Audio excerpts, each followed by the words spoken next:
It's Southwest Londoner news at 10 a.m. Good morning. I'm Real Ballard. Police have named a 5-year-old girl who died after being found with knife wounds at a flat in South London. Tuilagi Sivananthan was found at a home in Mitcham on Tuesday afternoon alongside a 35-year-old woman who remains in critical condition. A murder investigation has begun. A statue of the former Ethiopian leader Haile Selassie has been destroyed in a park in Wimbledon. The incident appears linked to unrest in Ethiopia after a pop singer was shot dead earlier this week. Police are still currently investigating. A man has been charged with murdering two sisters who were stabbed to death in a Wembley park. Nicole Smallman and Bieber Henry were found on the 7th of June, 2 days after a birthday celebration. 18-year-old Daniel Hussein has been charged with killing both women and possession of an offensive weapon. A legal attack in Kensington Park due to increased litter.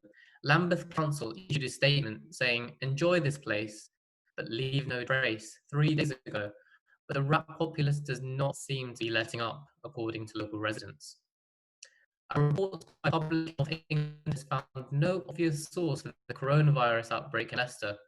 An analysis of cases showed more young and middle-aged people in the city tested positive than any other parts of the Midlands, rather than outbreaks in care homes or hospitals. In world news, China is urging the UK to stop interfering in Hong Kong's affairs after Boris Johnson's government gave millions of citizens the chance to move to Britain. The US House of Representatives has given the green light to new Hong Kong-related sanctions, which will penalize banks that do business with Chinese officials. In Russia, nearly 78% of Russian voters have backed a constitutional reform by President Vladimir Putin that would allow him to stay in power until 2036.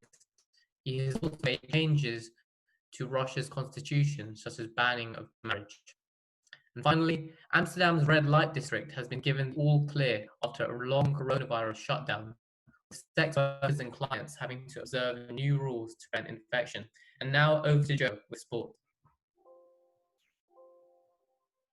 In last night's football results, Andrei Yarmolenko's last winner settled an eventful London derby with Chelsea and delivered a huge boost to West Ham United's hopes of avoiding relegation.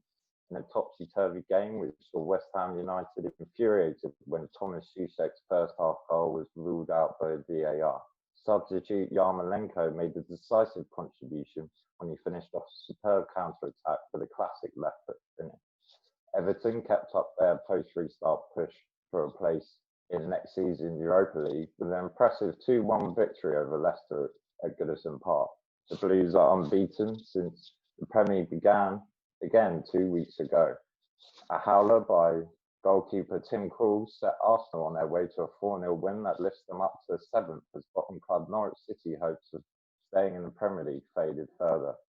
A 4-1 defeat by Newcastle United saw Bournemouth's survival hopes take another blow as Newcastle beat them comprehensively with an exciting performance at the Vitality Stadium.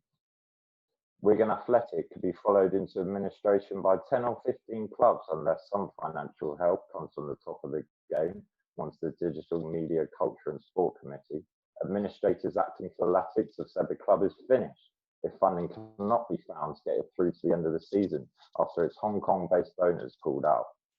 In sad news now, West Indian cricket is mourning one of its favourite sons after the death of the great Sir Everton Weekes at 95. Weekes still holds the record for consecutive Test centuries and was the part of the 3 Ws, one of the game's most formidable batting units for more than a decade. Weekes was taken ill after a heart attack last June, but rallied to celebrate his 95th birthday in February. Over to Crystal now with entertainment news. And now for your entertainment news.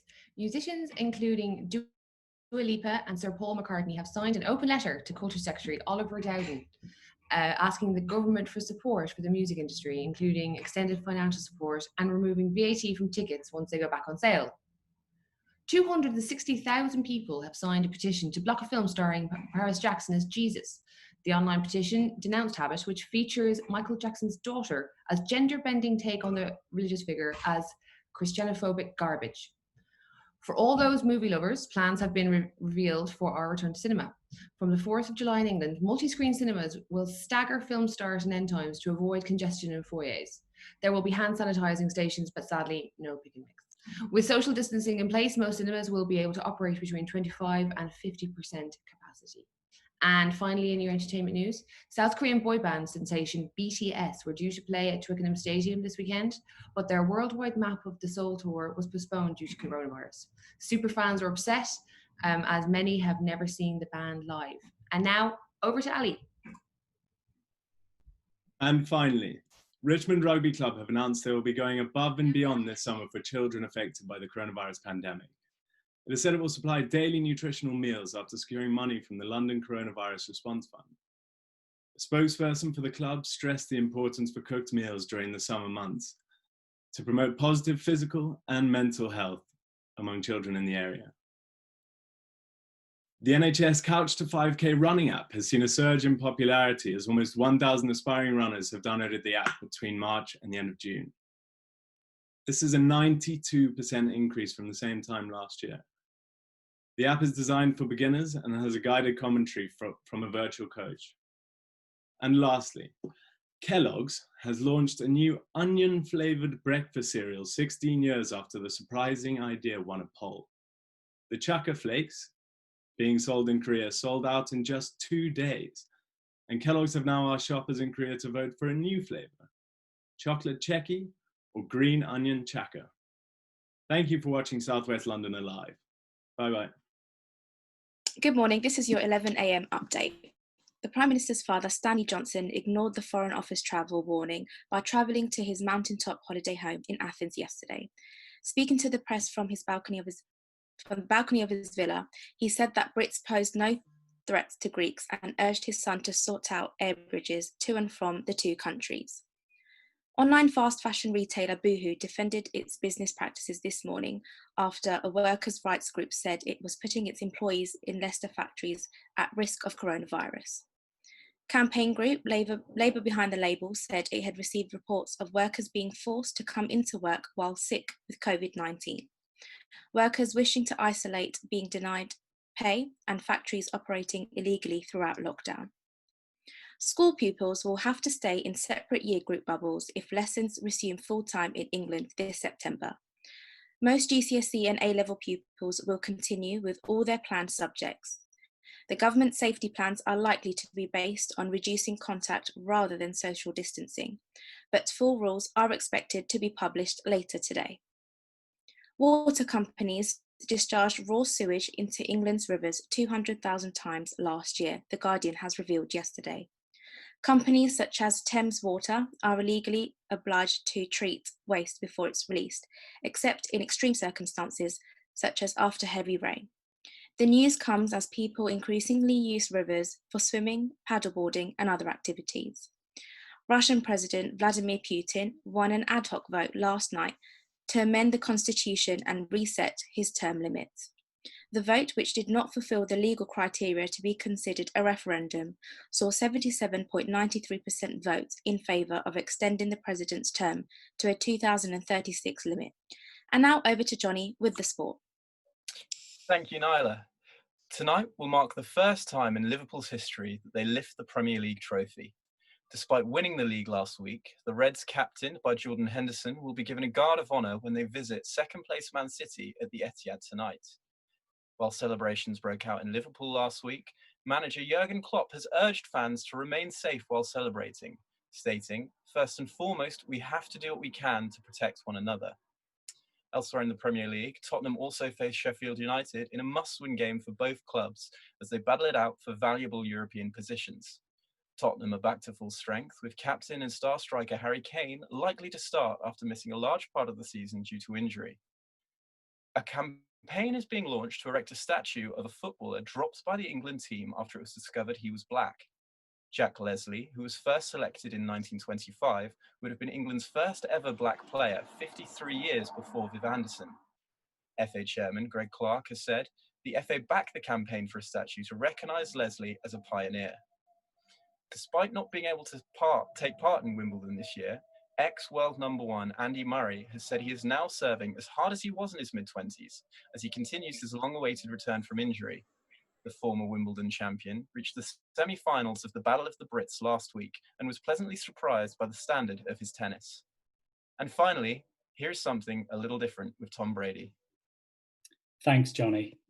A caravan of 200 protesters outside the Hamptons wielding pitchforks today. The activists stopped outside the home of Michael Bloomberg in the affluent east side of Long Island to chant, "Tax the rich, not the poor." The St. Louis lawyer who brandished an assault rifle at Black Lives Matter protesters outside his Missouri mansion said he doesn't regret his actions. The man told Good Morning Britain, "I thought what was coming through that gate was my death." The man and his wife were subject to internet ridicule in the ensuing days. A water rescue team in Ireland came to the assistance of a runaway horse that ran into the water at a beach and swam more than a mile out to sea. The horse entered the sea on Merva Beach in County Donegal and began swimming with no intention of turning back. It was hauled aboard the Royal National Lifeboat Institution and returned to its owner. That's all for now. Join us again at 12.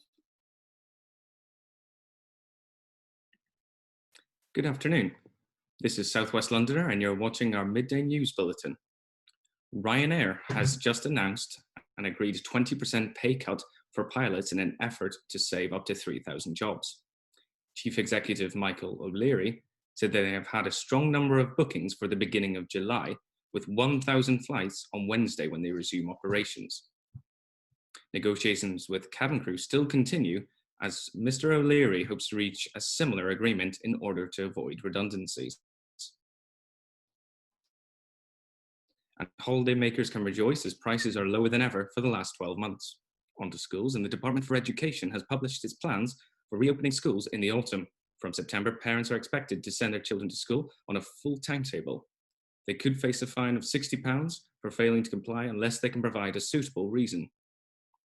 Education Secretary Gavin Williamson said that the country must return to a compulsory education, and the plan focuses on reducing transmission points for the virus rather than social distancing. Secondary school pupils will attend in COVID-secure year groups, with school start times and lunch breaks being staggered to limit any transmission of the coronavirus. General Secretary of the National Association of Head Teachers, Paul Whitman, supports the government's aim, however highlighted that there needs to be a credible Plan B in place.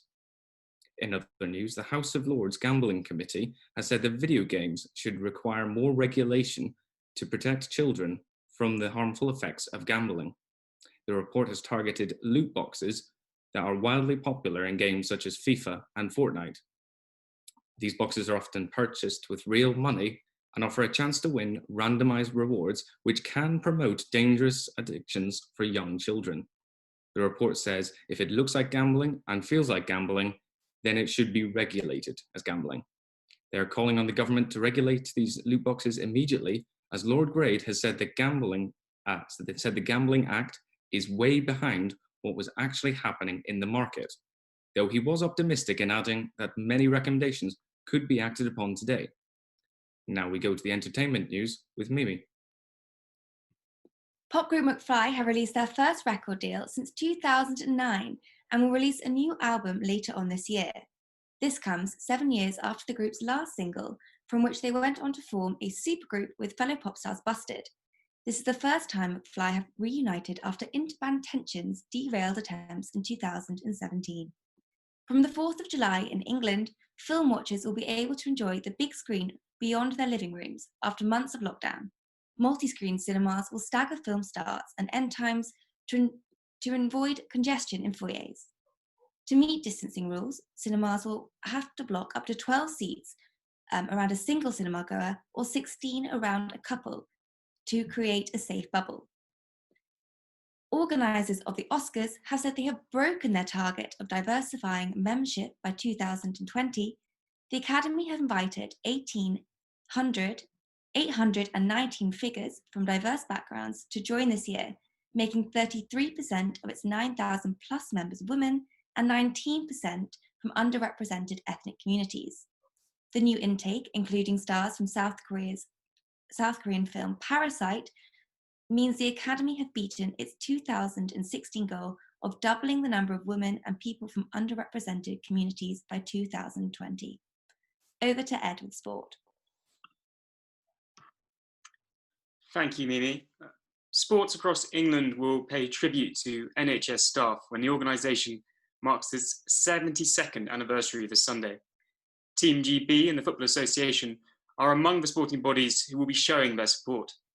The tribute will include a moment of applause before all Premier League and EFL matches this weekend, whilst England's rugby union head coach Eddie Jones and his players will record a personal thank you message. Chelsea manager Frank Lampard says he is not happy after Chelsea's defeat by West Ham last night, and that his side needed to defend the moment better after Andrei Yarmolenko's late winner. Chelsea lost the match 3-2, leaving them only 2 points clear of Manchester United in the race for fourth spot and that all-important Champions League place. Administrators in charge of Wigan Athletic have said 12 parties are currently interested in buying the club and must prove that they have at least £10 million in funds before negotiations.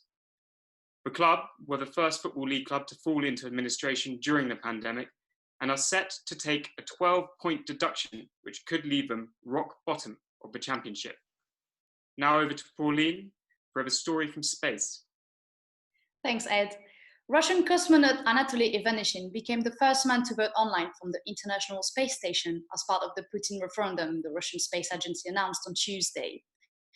The 51-year-old cosmonaut is a permanent resident of Moscow and so was allowed to participate in the online vote from the space station.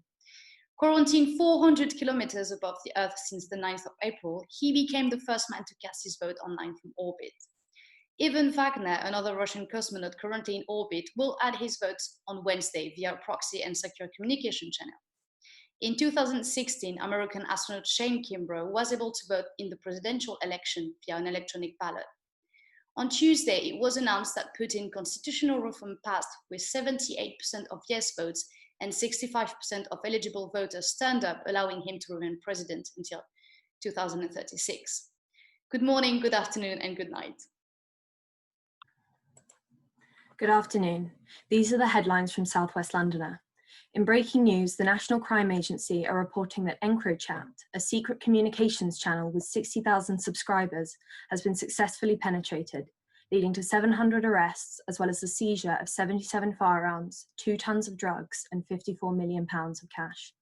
In the biggest and most significant law enforcement operation in the UK, officers are being said to have prevented numerous murderers and 2,000 threats to life.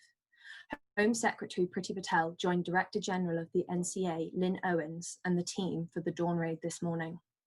Metropolitan Police Crime Commissioner Cressida Dick, whose force was substantially involved in the operation, has said 132 of the arrests and £30.3 million of cash have been seized under her watch in what she is describing as a game changer. The breakthrough is the fruits of months of work and will continue for years to come. The servers, which are based in France, have now been shut down. CCTV footage has been released of a teenage woman who was robbed and kidnapped at London Waterloo Station. The woman in her late teens was forced to board a train by an unidentified man at around 2:30 p.m. on Wednesday. Police are appealing to anyone who has information. 1,500 music artists, including Ed Sheeran and the Rolling Stones, have called on the government to protect the industry during the pandemic. Concerts and festivals have been postponed until next year, and they say the sector needs more support. Police have launched a criminal inquiry into the Shrewsbury and Telford Hospital NHS Trust, where at least 40 babies and 3 mothers died, allegedly as a result of failures in the Trust's maternity department. The scandal has been described as the worst in NHS maternity history. And now to Johnny for the sport. Thanks, Becky. Derby County's Andre Wisdom is out of hospital after being stabbed and mugged in Merseyside on Sunday morning. The 27-year-old visited his teammates prior to their 1-0 victory against Preston yesterday, where a Wayne Rooney free kick secured the points for the Rams. Manager Philip Cocu said, "We were all very shocked about it, but also extremely pleased to see him and talk with him. The team is extremely happy we are able to give him the win today." Leicester Tigers have confirmed the departure of Manu Tuilagi After 11 years with the side, the England centre have been with the club since 2009, but have been locked in a contract dispute with the Premiership strugglers amid the coronavirus outbreak. The 29-year-old British and Irish Lion is one of 5 players to have left the club. Manchester City manager Pep Guardiola has ruled out a summer move for England winger Jadon Sancho, saying that the transfer would make no sense. The Borussia Dortmund star left City's academy, aged 17, to join the Bundesliga side, and he has been heavily linked with a return to the Premier League. City host Liverpool in the Premier League tonight, where they're expected to give a guard of honour to the new champions. Elsewhere, Sheffield United face Tottenham in a battle for European qualification. And now to Francesca with entertainment and finally. Thank you, Johnny. A New York court ruling against Donald Trump's brother will allow publication of a damning book about the president.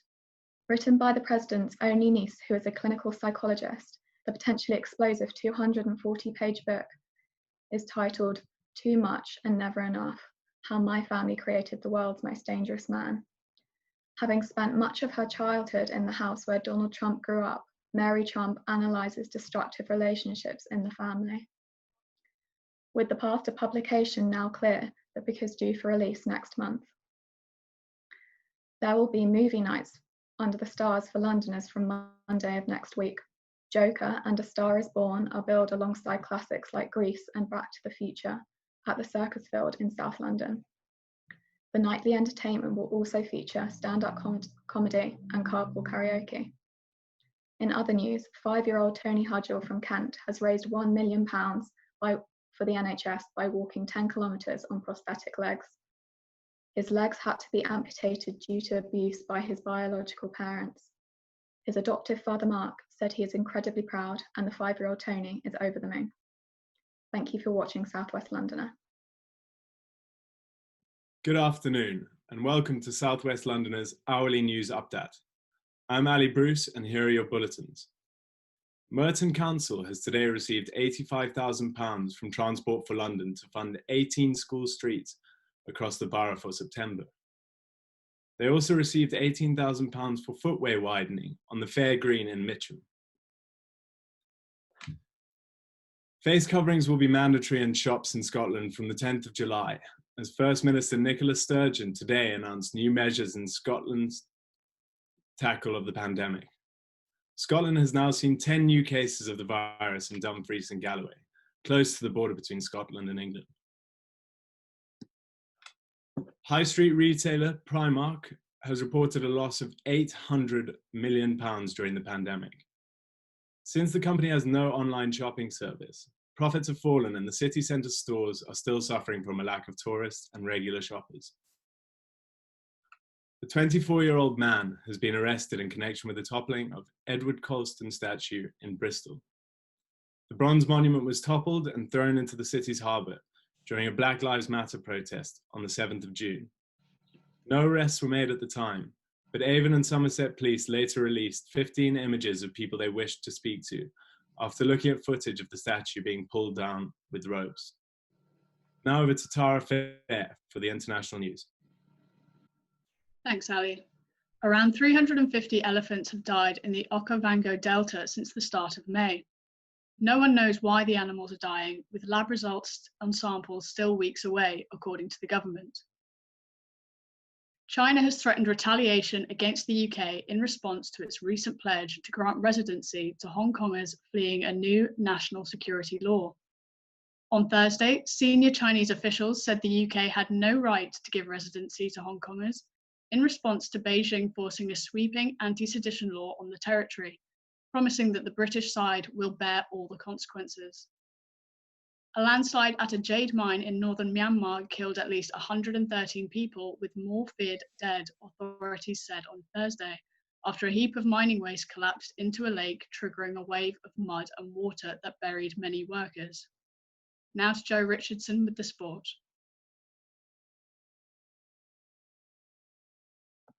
Thank you, Tara. Liverpool's newly crowned Premier League champions were given a hugely symbolic guard of honour by Manchester City at their Etihad Stadium tonight. Pep Guardiola's side had been champions for the past 2 years and won every domestic trophy last term, but have been swept aside this season by Liverpool's relentless title chart. Most will have looked at this game at the beginning of this campaign and seen it as a potential title decider, but with Liverpool having wrapped up their 19th top-flight crown with 7 games to spare, it is instead a chance for both teams to strike a psychological blow. For the home side, it's also a last desperate chance to protect their own records, with Jurgen Klopp's men on course to smash City's Premier League best for the highest points total and highest number of goals scored in a season. Birmingham's 2022 Commonwealth Games is at the centre of a diversity row, as 19 of the 20 executives of the £1 million team are white, sparking anger among equality advocates. They say the lack of diversity at the top of the high-profile games is symbolic of systematic racism at the heart of city life, with very few positions of power held by Black or Asian people, despite them making up nearly half of Birmingham's population.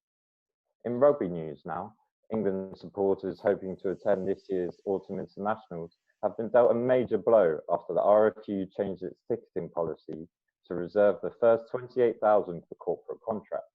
That means unless the government allows for crowds of nearly 30,000 or more this autumn, the RFU will not be able to sell match tickets to supporters, since box holders, sponsors, and the union's other partners will be the priority. It is understood that the RFU Council has approved a temporary suspension on the ticketing policy for next season. Crowds above 50,000 would have to be permitted before a more appropriate allocation model is implemented. Over to Zoe Ostello with the latest in entertainment news. Johnny Depp's libel case against the Sun newspaper over claims he abused his ex-wife is to go ahead in court after a ruling by a High Court judge. The actor is suing the paper over an April 2018 article that referred to him as a wife-beater. The BBC has announced cuts to English regional TV, radio and online output, with 450 people set to lose their jobs. The announcement comes 2 weeks after dozens of broadcasters from Stephen Fry to Lenny Henry signed a letter asking the BBC not to cut its English regional current affairs programmes. The Rolling Stones have threatened to sue Donald Trump if he uses their songs again. The group's announcement follows in the wake of numerous other musical artists who have objected to the use of their songs at Trump campaign rallies over the last 4 years, including Neil Young and Rihanna. And now over to Remo. Thank you. And finally, in other news, 4 South African police officers have been condemned for evicting a naked man from his home in Khayelitsha, Cape Town. Footage revealed the police officers forbidding the exposed man from re-entering his home following eviction. Former reality TV star Katie Price is to discuss online abuse with MPs later as part of an inquiry. She will appear virtually to discuss the abuse received by her son Harvey, who has disabilities. However, a new online harms bill may not come into effect for up to 4 years. The London Fire Brigade released figures today showing a 37% decrease in fires caused by people cooking under the influence since lockdown began. Late-night chefs are feared to return once pubs reopen, as the London Fire Brigade warned of the risks of drunken dinner making. And finally, a little boy in Scotland was surprised on his 4th birthday by a group of local police officers after his birthday was cancelled due to the lockdown measures. Laken Beattie from Falkirk was treated to a birthday surprise from officers after his mother asked on social media for a local officer to deliver Laken's very own police uniform to their house. Thank you for watching South West London Alive. That's all from us. Good afternoon and welcome to the 3 p.m. bulletin. Ghislaine Maxwell, a close friend of sex offender Jeffrey Epstein, who allegedly enabled his crimes, has been arrested by the FBI in New Hampshire, NBC News has reported. Virginia Giuffre, who was photographed with Prince Andrew, alleged it was Maxwell who introduced her to Epstein and forced her into having sex with other men, including the prince. The British socialite has not been seen for months, and the Sun newspaper promised a £10,000 bounty for whoever could find her. Maxwell will appear in federal court later today. Brexit negotiations between the UK and EU broke up earlier than expected today, with teams on both sides pointing to serious remaining divergences, just days after the deadline for an extension of the Brexit transition period lapsed. However, both the UK's chief negotiator, David Frost, and EU representative Michel Barnier expressed their continuing commitment to finding a deal, and talks will continue in London on July 20th. The director of Kew Gardens has acknowledged its deep roots in colonialism and racism.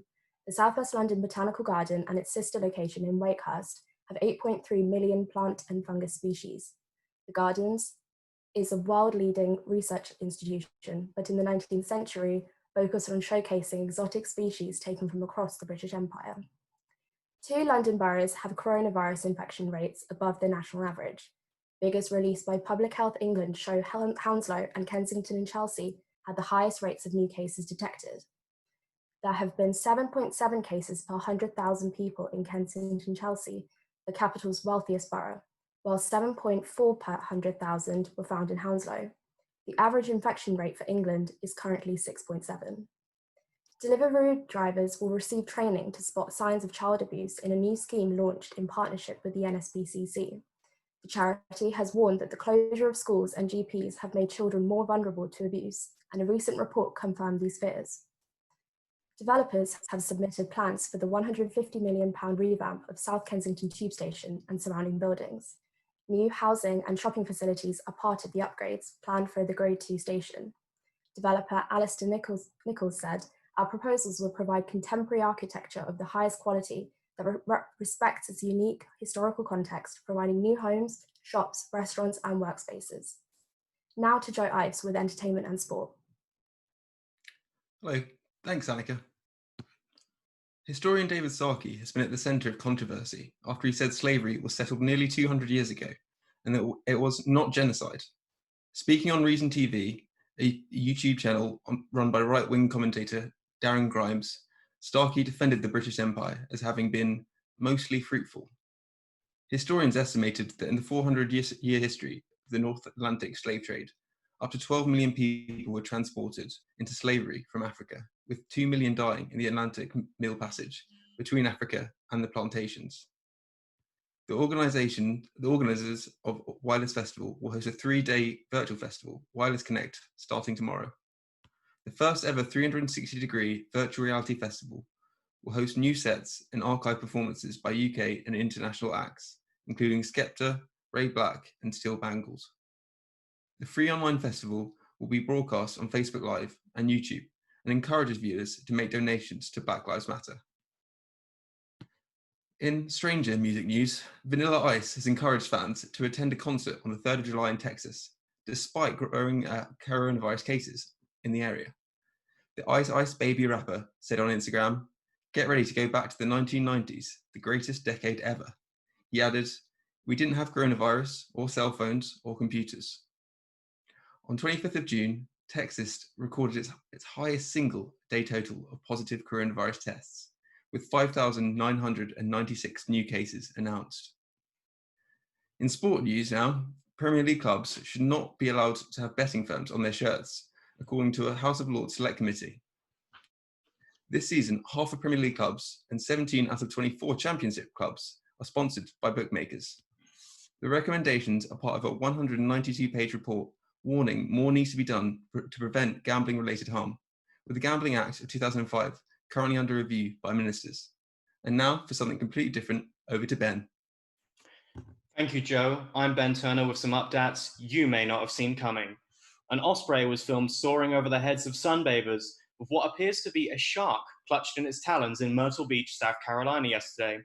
The bemused fish, aside from giving the occasional spasm of protest, seemed to have largely acquiesced to its bizarre fate. One Twitter user speculated that the two had joined forces in order to fight crime. Mongolia has had yet another outbreak of the bubonic plague after 2 brothers contracted the disease from eating squirrel innards. The men are in critical conditions and receiving treatment in separate hospitals. Meanwhile, health officials are urgently tracking 146 people with whom they last had contact. Squirrels are common carriers of the plague. Ghost hunters in Somerset are investigating the apparition of a potty-mouthed ghoul at the site of a historical murder. Dead Woman's Ditch, which is located on the Quantock Hills, is named after the murder of Jane Watford by her husband John in 1789. Married paranormal research team Christine and Dave Thomas were investigating the area when they said they picked up on a voice. which told them to fuck off. A Belgian retirement home this week has given residents the opportunity to hug relatives through what has come to be called a hug curtain. Staff at the Jardin de Picardy nursing home near the French border installed the large plastic curtain on June the 14th, and residents have been touching their loved ones through it ever since. Lily Hendricks, an 86-year-old resident of the home, said the curtain was the most beautiful invention she had ever seen. That's all from us for now. Good afternoon, and welcome to South West Londoner's 4 o'clock news bulletin. A leading scientist from Oxford University has said they are seeing positive responses during vaccine trials for the coronavirus COVID-19. Sarah Gilbert, Professor of Vaccinology, said they're very happy that they're seeing the right sort of immune responses that will give protection and not the wrong sort. The university has entered phase 3 of trials with over 8,000 volunteers. While it is too early to announce any concrete dates on when a vaccine will be produced, experts at Oxford have their fingers crossed that this new wave of trials could see a vaccine by early 2021. John Bell, Regius Professor of Medicine at Oxford University, said that Britain should prepare for a winter without a vaccine and encourage people to get their flu vaccinations to avoid pandemonium in hospitals. He said, the whole epidemic has relied too heavily on assumptions that have turned out not to be true. In other coronavirus news, the Department of Health announced today that in week 4 of England's track and trace programme, 73% of people identified as having been in close contact with positive coronavirus cases had been successfully reached. This latest week of the scheme saw nearly 17,000 out of a total 23,000 people contacted. Court documents have revealed that the Duchess of Sussex felt unprotected by the institution of the monarchy during her pregnancy. Meghan Markle felt that she was prohibited from defending herself and was unable to speak to journalists even when confronted with false stories about them. This information emerges following her action against the publisher of the Mail on Sunday and Mail Online for the publication of a private letter sent to her father in 2018. The papers state that the claimant had become the subject of a large number of false and damaging articles by the UK tabloid media, specifically by the defendant, which caused tremendous emotional distress and damage to her mental health. Now, over to Alex Ross for the entertainment updates. Good afternoon. Filmmaker David France has used groundbreaking technology, deepface, to protect the identities of the subjects of his latest film, Welcome to Chechnya. The documentary, which aired on Tuesday, features LGBTQ citizens trying to escape anti-gay and lesbian purges in Chechnya, Russia. In a country where homosexuality is illegal, protecting the identity of the documentary's gay and lesbian subjects was paramount for their safety. Instead of blurred faces, France used a digital disguise which replaces a person's facial expressions with someone else's likeness to protect their identity, without removing any emotional connection. France told the New York Times, "It allows my subjects to narrate their own stories, and it restores to them their humanity in a way that would not have been possible under other circumstances." And a study in Denmark has found that fans of apocalyptic movies such as 28 Days Later are more adapted to the coronavirus pandemic. Fans of the prepper film genre and individuals described as morbidly curious displayed higher levels of psychological resilience because of their exposure to the films, allowed them to practice coping strategies suited for real-world situations. Study author Matthias Claassen said fans of disaster films will have lived vicariously through massive social upheavals and states of martial law. The study of 310 people also found that being a fan of horror movies was associated with having lower levels of psychological distress. And now here's Jordan with sport. Thank you, Alex. The England cricket team will wear a Black Lives Matter logo on their shirts during the upcoming Test series against the West Indies. England Test captain Joe Root said it is important to show solidarity with the black community and to raise much needed awareness around the topics of equality and justice. The International Cricket Council usually forbids players to wear clothing bearing political or religious messaging, but has reached a unanimous agreement with the ECC to use the logo. The first test of the three-part series begins on July the 8th. Manchester City may be forced to play Real Madrid in Portugal for the second leg of their Champions League last 16 tie due to UK quarantine rules. Currently, people are required to self-isolate for 14 days if arriving in the UK, although the advice is currently under review by the government. A decision on where the game is due to be played must be made by the 10th of July. And now on to Mimi for something completely different. Thanks, Jordan. Divers have discovered 2 ancient underwater Aboriginal settlements off the coast of Western Australia. One site is believed to be 8,500 years old and the other around 7,000 years old, both submerged underwater since the last ice age. Hundreds of artefacts have already been found, including stone tools used by humans. Closer to home, the planned six-figure emergency services memorial in central London has been adapted to reflect the current coronavirus crisis. The medic on the 999 cenotaph will now be wearing PPE. Sculptor Philip Jackson has said he wants to make sure the emergency services are given the recognition they deserve. It's hoped to be completed in 2023, provided the £3 million needed can be raised. That's all from us now. Tune in again at 5 p.m. Thank you. Good afternoon. I'm Alexander Green with the latest news for SW Londoner. The UK is set to ditch quarantine for 75 countries as government sources have indicated they're about to publish a list of countries which will be exempt from the quarantine, meaning British holidaymakers won't have to self-isolate for 2 weeks when they return. Transport Secretary Grant Shapps has suggested the Scottish Government is partly responsible in a delay in announcing the measures which allow people to take a foreign holiday. The government warned of a wave of homelessness when rental evictions restart in August. As a nationwide recession looms, the government has warned of the large number of people facing the possibility of falling and having fallen into rent arrears. The warnings come as Housing Minister Lord Greenhalgh has set a date for landlords starting to seek possession of properties in the courts, effectively allowing tenants to be evicted. Pauline Eat, Director of Housing Charity Shelter, suggested the grave consequence for people already facing unstable private renting, as she said many could be drowning financially. On the 24th of August, courts will be able to begin cases again in a move which the Housing Minister described as protecting landlords' important right to regain their property. Liberal Democrat leadership contender and MP Layla Moran criticised the government's move as being heartless and unthinkable at this time, as she warned of the risk of sweeping homelessness through towns and cities for those who are not able to pay their rent. In other news, Northern Ireland Deputy First Minister and leader of Sinn Féin at Stormont, Michelle O'Neill, is facing calls to step down by the DUP, supposedly for flouting lockdown rules when attending a funeral for 100 people. First Minister Arlene Foster, and leader of the DUP at Stormont, has called for Michelle O'Neill to step down and apologise for attending the funeral of Bobby Storey, which encouraged large crowds in Belfast on Tuesday. This comes after mounting tensions between the DUP and Sinn Féin since 2017, after a collapse and talks over who should govern, and the recent coalition agreement between both parties. The Deputy First Minister hit back as she defended her actions as in line with public health advice and accused her critics of petty attempts at political points scoring. Now on to Johnny for the sport. Thanks, Alex. In horse racing, an inquest has been opened into the death of Aintree chairman Rose Patterson. The 63-year-old died last week near her Shropshire home.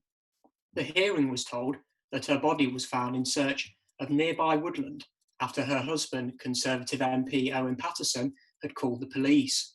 Mrs. Patterson was on the main board of stewards at the hockey club and was appointed chairman of Aintree in 2014. The inquest has been adjourned until the 22nd of September. In football, the Premier League has refused to reveal the diversity of its employers, despite other football bodies doing so. An investigation by the Eye saw the FA, EFL and PFA all release diversity figures, but the Premier League failed to follow suit. They declined to comment, but have previously said they collect and monitor such information internally without sharing it externally. In tennis, Judy Murray has opened up about her struggles regarding criticism of son Andy, regarding Boris Becker's comments that Andy should ditch his mother after his 2011 Australian Open final loss to Novak Djokovic. Murray spoke on BBC Scotland's Fair Play podcast, saying she's not sure she'll ever forgive Boris Becker for his comments. The 60-year-old also said Becker has never apologised for his comments and that she didn't leave the house for 3 days. And now to Becky for entertainment, and finally.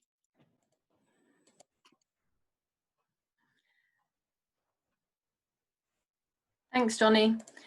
Protected seahorses are at a greater risk due to the surge in visitors to the Dorset coast as lockdown has eased. The Seahorse Trust reported an increase in seahorse numbers at the height of lockdown. However, the Trust has since said disturbance from boats and people on the beaches could lead seahorse numbers to dwindle again. Songshan Airport in Taiwan offered travellers today the chance to enjoy the flying experience of a holiday without having to leave the city. Passengers were issued boarding passes before proceeding through security and immigration to board an Airbus A330 from Taiwan's largest carrier, China Airlines, where flight attendants then chatted to them. Around 70,000 people applied to participate in the simulative experience, with only 60 chosen for the first occasion today. More fake flight experiences will take place in coming weeks. Up to 400 elephants have mysteriously died in Botswana in the past 2 months. Botswana's government has ruled out poaching because the elephants' tusks had not been removed. The Director of Conservation at National Park Rescue has said it's not clear what's causing so many elephants to die. They have not ruled out the possibility it is a pathogen or a poison, and it could possibly spill over into the human population. That's all for today. We hope you've enjoyed the live coverage. Thank you for watching South West Londoner. Bye-bye.